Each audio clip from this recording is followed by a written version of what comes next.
difficult to fathom. The leaked letter, 3 sources told in 9 Sports, did not come from Plum's camp, Stewart's camp, or Nafisa Collier's camp. That means almost by definition, it came from a faction within the PA less eager to settle. Terry Carmichael Jackson. When all of these developments are viewed together, the confusing survey, the leaked letter, the 3-hour conference call that left players with more questions than answers, and the ongoing debate about salary cap changes, a larger picture begins to emerge.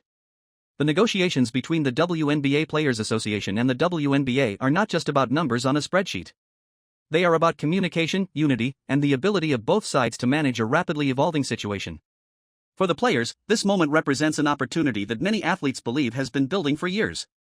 Women's basketball is experiencing a surge in popularity.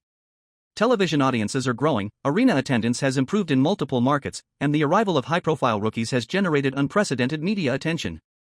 Many players feel that this momentum proves the league's financial potential is greater than it has historically been treated. Because of that belief, the current negotiations carry enormous symbolic importance. Players want a new collective bargaining agreement that reflects the growth of the sport and recognizes their role in creating that success. They are pushing for higher salaries, better travel conditions, expanded benefits, and a more significant share of the revenue generated by the league. From their perspective, these demands are not just about money, they are about respect and long-term sustainability for women's professional basketball. But achieving those goals requires more than strong demands. It requires a clear negotiating strategy and a unified membership that understands the plan being pursued. When confusion spreads among players, it becomes harder for the union to maintain the solidarity needed to negotiate effectively. Every survey question, every leaked document, and every internal meeting that fails to deliver clarity can weaken that sense of unity. Meanwhile, the league's leadership is approaching these talks from a very different perspective. Owners and executives are focused on financial stability, long-term growth, and the delicate balance between expanding the league and maintaining sustainable business operations. From their viewpoint, any new agreement must carefully manage costs while still supporting the league's development. That difference in priorities is what makes collective bargaining so complex. Both sides believe they are protecting the future of the sport, but they are doing so through different lenses. The players are advocating for immediate improvements in compensation and working conditions, while the league is focused on controlling financial risk as it navigates a period of expansion. As negotiations move forward, the biggest challenge for the Players Association may not be convincing the league to change its proposal. Instead, it may be ensuring that every player in the union clearly understands the issues at stake and the strategy being used to address them. Because in labor negotiations, unity is often the most powerful bargaining chip a union possesses. If the players can rebuild that clarity and cohesion, they may still have significant leverage as talks continue. But if confusion and internal disagreements persist, the league could find itself negotiating with a union that struggles to maintain a single, consistent position. And in high-stakes negotiations like these, that difference can determine who ultimately shapes the future of the WNBA. To me that the survey, even within push polling questions, neglected to provide a positive set of parameters for what players would want. This was particularly concerning as related to the middle class of members. An episode of a reality TV show. Hey, whoever this member was, newsflash for you. It didn't take this whole entire ordeal to call you guys a reality TV show. The WNBA is a reality I'm covering reality TV, goddamn. The confusion surrounding the negotiations became even more apparent when players began discussing the league's latest proposal regarding the salary cap. During a recent conversation about the offer, Sophie Cunningham attempted to explain one of the key changes the league had placed on the table. According to the proposal from the WNBA, teams could see their salary cap increase by somewhere between $50,000 and $100,000. On the surface, that sounds like a meaningful adjustment that could potentially benefit players across the league. However, Cunningham's reaction to that number sparked a debate among observers who are closely following the negotiations. When discussing the proposal, she suggested that the increase in the team's salary cap might not necessarily affect every player directly. That statement immediately raised eyebrows among analysts and fans who were trying to understand the financial implications of the offer. To see why this comment generated so much discussion, it helps to break down what a salary cap actually represents in professional sports. A team's salary cap is essentially the maximum amount of money that franchise is allowed to spend on player contracts. When the cap increases, it expands the financial space teams have to negotiate salaries, sign free agents, or retain current players with higher contracts. In other words, the cap functions as the economic ceiling that shapes every contract negotiation within the league. Imagine a scenario in which a team previously operated with a salary cap that allowed it to spend $750,000 on a particular roster structure. If the league increases the cap by 100,000, that team suddenly has 850,000 available to allocate across its roster. That extra room doesn't automatically guarantee that every player will receive a raise, but it absolutely changes the financial environment in which negotiations take place. Players and agents now have more leverage to argue for higher salaries because teams have additional funds available within the cap structure. This is why many analysts argue that a salary cap increase almost always affects players in some way. Even if the additional money goes primarily to a few key contracts, it can still reshape how teams distribute their payroll. Star players might negotiate larger deals, mid-level players might see modest increases, and roster spots that were previously unaffordable could suddenly become viable. The ripple effects extend across the entire league's economic ecosystem. Critics of the union's communication strategies say this moment highlights a deeper issue within the current negotiations. If players themselves are uncertain about how salary cap changes influence their earning potential, it suggests that financial education and transparency may not be reaching the entire membership. Labor negotiations often involve complex economic concepts, and without clear explanations, misunderstandings can quickly spread among athletes who are already juggling demanding schedules. At the same time, it's important to recognize that players are navigating a difficult balancing act. They want to push for better compensation and improved financial structures, but they also need to carefully analyze each proposal to determine whether it moves the league closer to those goals. Rejecting a proposal that includes salary cap growth might strengthen their negotiating position, but it also carries risks if alternative offers are not clearly defined. As negotiations continue, the discussion surrounding that 50,000 to 100,000 salary cap increase may become a key point of debate. Because in professional sports, even relatively small adjustments to financial rules can have far-reaching consequences for players, teams, and the future of the league itself.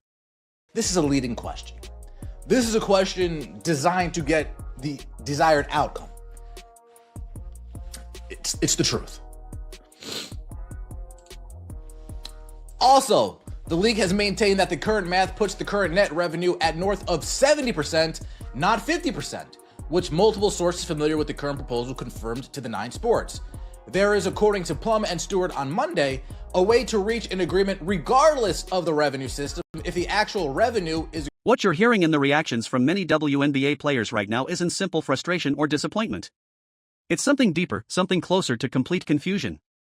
According to sports journalist Howard Megdal, who recently spoke with several players while reporting for the 9 Sports, a new internal survey distributed by the WNBA Players Association has created more questions than answers. Instead of clarifying the union's position on collective bargaining negotiations, the survey appears to have left many players scratching their heads about what exactly they were being asked to decide. Megdal's reporting revealed a surprising pattern. Multiple players told him that after completing the survey, they actually felt more confused about the negotiations than they were beforehand.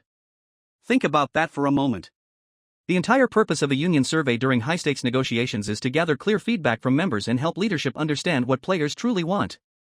Surveys are supposed to provide direction. They're meant to reveal priorities, identify areas of agreement, and give negotiators a mandate when they sit down at the bargaining table. But in this case, the tool designed to clarify the player's position may have done the exact opposite. Several athletes reportedly described the experience as frustrating because the questions didn't appear to fully explain the implications of the choices being presented. Instead of offering straightforward options about how revenue sharing or salary structure should work, the survey raised complicated economic ideas without enough context. For many players, especially those who are focused on their training, travel schedules, and game preparation, decoding complicated financial terminology isn't easy. Without clear explanations, answering those questions becomes guesswork rather than informed decision-making. This confusion matters more than it might initially seem. The WNBA is currently negotiating one of the most significant labor agreements in its history. The next collective bargaining agreement will determine how revenue is shared, how much teams can spend on salaries, what benefits players receive, and how the league evolves financially over the next decade. If the membership itself is unclear about what proposals mean, it becomes much harder for union leadership to present a unified stance when negotiating with the league. According to Megdal's sources, some players expected the survey to outline different potential negotiation paths. For example, they hoped it would show several models of revenue sharing, possible salary cap structures, or long-term financial scenarios. Instead, they say the survey focused heavily on a single question about the league's current proposal, without clearly explaining the broader options that might exist. That approach left many players wondering whether the survey was truly meant to gather opinions or simply to confirm an already formed position within the union. The result is a growing sense of uncertainty within the player community. Some athletes are now questioning whether they have enough information to evaluate the league's offer properly. Others are concerned that internal communication during negotiations has become too complicated and unclear. And in labor disputes, confusion inside a union can quickly become a serious strategic problem. Because when negotiations reach critical stages, clarity and unity are everything. If players themselves aren't sure what they're voting for or what alternatives exist, it becomes far more difficult for the union to present a strong, cohesive front. And as this situation continues to unfold, the confusion surrounding that survey may end up becoming one of the most important stories shaping the future of the WNBA labor battle.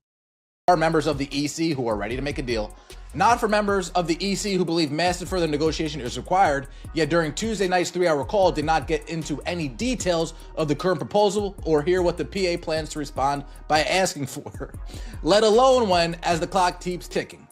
Not for the middle class of players, more confused than before about what the end game is. These players have no idea what's going on. They have no idea what's going on. One particular question in the survey has become the center of intense debate, and for good reason. According to reporting from Howard Megdal, roughly 84% of players voted no when asked whether they would accept the league's proposal. At first glance, that result sounds overwhelming. An 84% rejection rate suggests near unanimous opposition and might appear to signal that the players are firmly united against what the league is offering. But once you examine the wording of the question more closely, the situation becomes far more complicated. Critics argue that the survey question may have been written in a way that subtly guided players toward a specific answer. In the world of polling and surveys, there is a term for this technique: push polling. Push polling occurs when the wording of a question is structured to encourage a particular response rather than objectively measuring opinion. Instead of neutrally presenting choices, the language frames the issue in a way that nudges respondents toward rejecting or accepting something. The controversial question reportedly compared two different financial concepts in the same sentence: 50% of net revenue versus 50% of gross revenue. While those terms might sound similar, they actually represent very different financial calculations. Gross revenue refers to the total money generated before expenses are deducted. Net revenue, on the other hand, represents what remains after operational costs are subtracted. By presenting these two figures together without fully explaining their differences, the survey may have unintentionally or intentionally created confusion about what players were truly being asked to evaluate. According to Megdal's sources within the Players Association, several athletes struggled to understand the implications of the question. Some reportedly felt that the phrasing implied the league's proposal was offering players a smaller share than they actually might receive. Others said they were unsure how the percentages would translate into real salaries or team spending. Without that context, answering the question became less about analyzing the actual proposal and more about reacting to how the numbers sounded. The situation becomes even more concerning when you look at what the survey didn't include. Players say there were no detailed questions asking what kind of salary structure they would prefer if negotiations moved in a different direction. There were no scenarios exploring alternative revenue models. There were no options that allowed players to express support for modified versions of the proposal rather than simply accepting or rejecting it outright. That lack of alternatives is significant because labor negotiations rarely operate in simple yes or no terms. In reality, agreements are usually shaped through compromise. Unions typically present multiple options, prioritize certain goals, and evaluate trade-offs between salary increases, benefits, revenue sharing, and other factors. Without questions exploring those trade-offs, the survey may not have captured the full range of opinions within the player community. As a result, the 84% rejection number might not tell the complete story. It certainly reflects dissatisfaction among players, but it may not accurately represent what they would accept if presented with a more detailed set of choices.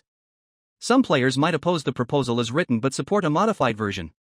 Others might prioritize salary cap growth over revenue percentages. Those distinctions matter enormously in negotiations, yet the survey appears to have left them unexplored. Because in collective bargaining, understanding what members actually want is just as important as knowing what they oppose. And if the survey failed to capture that nuance, the Players Association may now face a difficult challenge, determining the true priorities of its membership while negotiations continue to move forward.